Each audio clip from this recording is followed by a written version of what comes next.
दोस्तों अदानी ग्रुप की बात करें, यहाँ पे दो बड़ी अपडेट निकल के आ रही है जिनको हम एक एक करके डिस्कस करने वाले हैं। अदानी और टोटल एनर्जी फ्रेंच कंपनी का जो एक जॉइंट वेंचर्स है उसके तहत धामरा एलएनजी टर्मिनल स्टार्ट हो चुका है और वहाँ से अब कमर्शियल ऑपरेशन मई एंड में शुरू हो जाएगा और एक ज़बरदस्त रिवेन्यू वहाँ से इनको अर्न होना शुरू होगा। इसके अलावा देखें तो एक यूएस से बड़ी अपडेट निकल के आ रही है जिसको इस वीडियो के माध्यम से डिस्कस करेंगे। वैसे देखें तो अदानी ग्रुप के अंदर जिस तरह से देखें तो जो मुसीबतें थी वो कम होती हुई दिखाई दे रही है। उसके पीछे सबसे बड़ी वजह है कि जो market expert specially global market expert वो इस समय अदानी ग्रुप के खिलाफ जो रिपोर्ट पेश की गई थी हिंडनबर्ग की तरफ से उसको खारिज कर रहे हैं। एक तरह से उसको डस्टबिन में डाल दिया गया है और इस वजह से भी यहाँ पे थोड़ी सी चिंताएं कम हुई है। लेकिन अभी अगर देखें तो इंडिया में मामला बहुत गर्म किया हुआ है क्योंकि आने वाले समय में इलेक्शन होने वाले, ऐसे में विपक्ष मौके को छोड़ना नहीं चाहते और लगातार ऐसे में हवा देते रहते हैं। लेकिन सही बात यह है कि बहुत सारी बातें जो यहाँ पे अब सॉर्ट आउट होती हुई दिखाई दे रही है। तो बहुत सारी बातें जिनको इस वीडियो के माध्यम से डिस्कस करेंगे, जो लेटेस्ट अपडेट है उसको भी डिस्कस करेंगे और जानने की कोशिश करेंगे क्या आगे संभावना बन सकती है अदानी ग्रुप की। तो यहाँ पर जो सबसे बड़ी अपडेट निकल के आ रही है, अदानी और टोटल कंपनी का जो धामरा एलएनजी टर्मिनल है वो कमर्शियल रूप से शुरू हो जाएगा मई के एंड में। और ये देख सकते हो कि टोटल एनर्जी और अदानी ग्रुप ने मिलकर 6000 करोड़ रुपये का निवेश करके इस एलएनजी टर्मिनल को बनाया है। तो यहाँ पे देखते हो ओडिशा कोस्ट पे ये एलएनजी टर्मिनल बनाया गया है और कहा जा रहा है कि मई एंड के बाद में यहाँ पे ऑपरेशनल एक्टिविटी शुरू हो जाएगी। देख सकते हो कि 5 मिलियन टन पर ईयर की कैपेसिटी के साथ में ये टर्मिनल तैयार किया गया है और आप देख सकते हो कि इसका जो पहला शिपमेंट है वो आ चुका है।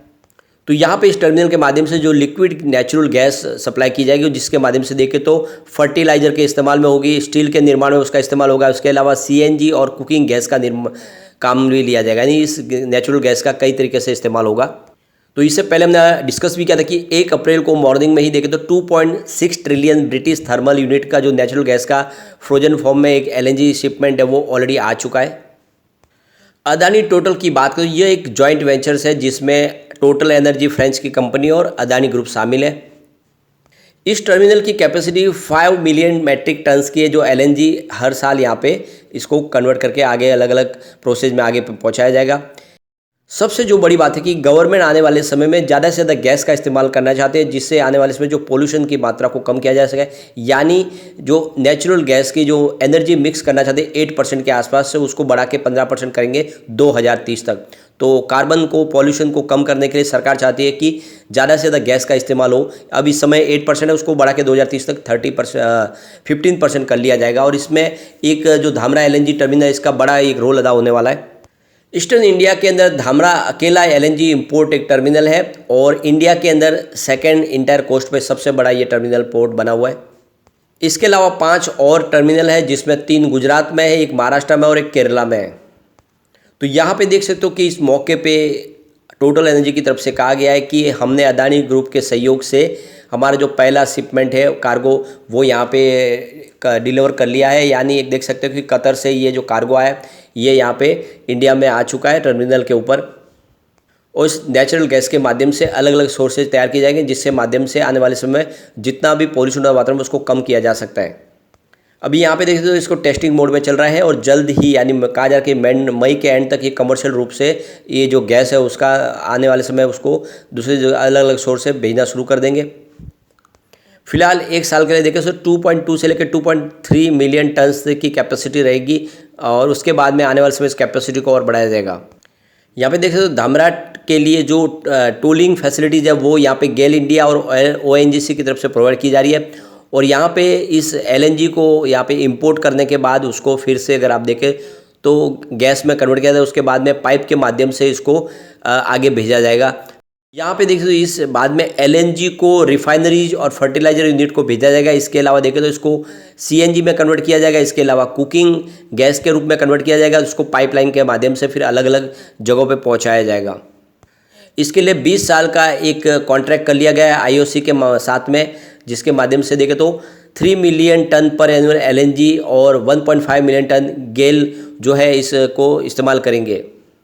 सबसे जो बड़ी बात है कि गेल ने जो यहाँ पे सबसे बड़ी बात है कि ऊर्जा गंगा पाइपलाइन के माध्यम से जो गेल के द्वारा बनाई गई है धामरा इस टर्मिनल से ही गैस की सप्लाई की जाएगी जो आने वाले समय में कम से कम 35% जो इंडिया की जो पॉपुलेशन है उसको कवर करेगी और उनको पाइपलाइन के माध्यम से गैस पहुंचाई जाएगी उनके कुकिंग के लिए। तो यहाँ पे देख सकते हो कि इस मौके पे टोटल एनर्जी के चीफ एग्जीक्यूटिव ऑफिसर प्रतीक पोनियन का कहना है कि हमने आने वाले समय में एक न्यू हाइड्रोजन कॉन्ट्रैक्ट करने के लिए इंडिया के अदानी के साथ में बातचीत शुरू की थी, लेकिन फिलहाल उसको अभी हमने साइन नहीं किया है। तो यहाँ पे देख सकते हो कि जो अदानी ग्रुप ने नई कंपनी बनाई है अदानी न्यू इंडस्ट्रीज लिमिटेड यानी अनिल, उस कंपनी में 25% की स्टेक लेने जा रही थी टोटल एनर्जी, लेकिन इस हिंडनबर्ग की रिपोर्ट के बाद में फिलहाल उन्होंने इस मामले को पोस्टपोन किया। लेकिन काफ़ी कंपनियों में अंदर देखें तो इनकी ऑलरेडी पार्टनरशिप है टोटल एनर्जी की।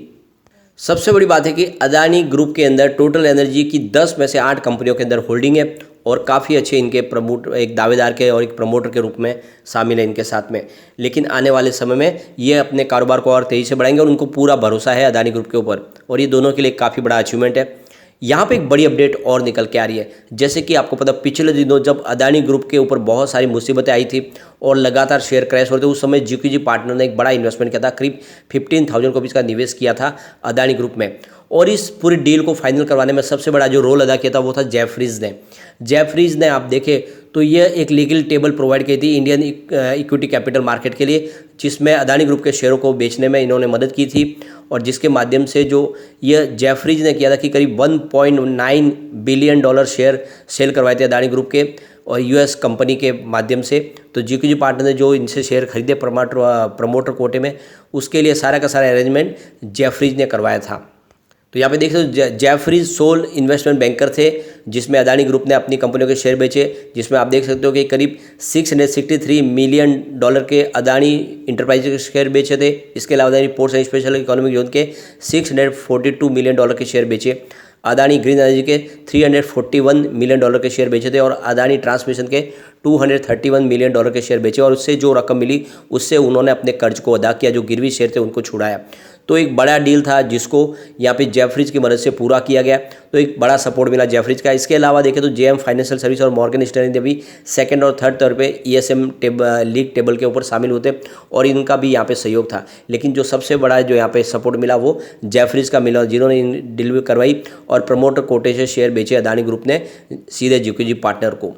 अब यहाँ पे देखें तो सरकार के ऊपर लगातार बहुत सारे इल्ज़ाम लगा रहे हैं कि सरकार जेपीसी का गठन नहीं कर रही है और इस मामले को हल्के में ले रही है, अदानी ग्रुप के ऊपर कार्रवाई नहीं कर रहे। तो यहाँ पे फाइनेंस मिनिस्टर निर्मला सीतारमण की तरफ से कहा गया है कि फिलहाल पूरा का पूरा मामला सुप्रीम कोर्ट की निगरानी में है। सुप्रीम कोर्ट ने 6 सदस्यों की कमेटी बनाई गई है, वो सारी जांच कर रही है, इसलिए इसमें हमें कुछ भी नहीं बोलना है क्योंकि एक तरह से जब मामला सुप्रीम कोर्ट है तो उसके बारे में कमेंट नहीं किया जा सकता, इसलिए हम यहाँ पे कोई कमेंट नहीं कर रहे। लेकिन जल्दी जो भी जाँच होगी उसका नतीजा आ जाएगा, तो सुप्रीम कोर्ट के फैसले का इंतजार करना होगा। सेबी अपनी जाँच कर रही है, तो एक तरह से कहे तो सरकार फिलहाल इस मामले में कुछ भी बोलने को तैयार नहीं है क्योंकि ऑलरेडी सुप्रीम कोर्ट में सारा मामला है और वहाँ से इसकी जाँच हो ही रही है, जो भी होगा सामने निकल कर आएगा। तो ऐसे में देख सकते हो कि आने वाले समय में सुप्रीम कोर्ट के ऊपर सबकी नज़र है और जैसे ही वहाँ से कुछ फैसला आएगा उसके बाद में एक पॉजिटिव डेवलपमेंट हो सकता है। वैसे तो देखें तो इनको काफ़ी ज़्यादा बेनिफिट मिल चुका है, एक तरह फ़ायदा भी मिला है। जब मार्क मोबियस जो बड़े इन्वेस्टर है मोबियस कैपिटल के, उन्होंने कहा है कि हिंडनबर्ग की जो रिपोर्ट है एक तरह से रद्दी में डालने जैसी है, वो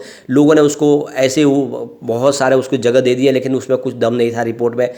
उस रिपोर्ट में सिर्फ वही बताया गया जो पहले से पब्लिक डोमेन में था, उसमें कुछ नई बात नहीं थी। ग्रुप के ऊपर बहुत सारा कर्ज है, ग्रुप की अलग अलग कंपनियों से पैसे उन्होंने लिए हुए हैं, उनकी कंपनियां बनी हुई है ग्रुप की, ये सारी बातें पहले से है, इसमें कोई नई बात नहीं थी। सिर्फ पुरानी बातों को सनसनीखेज तौर पे बताया गया, उसमें मिर्च मसाला डाल के उसका एक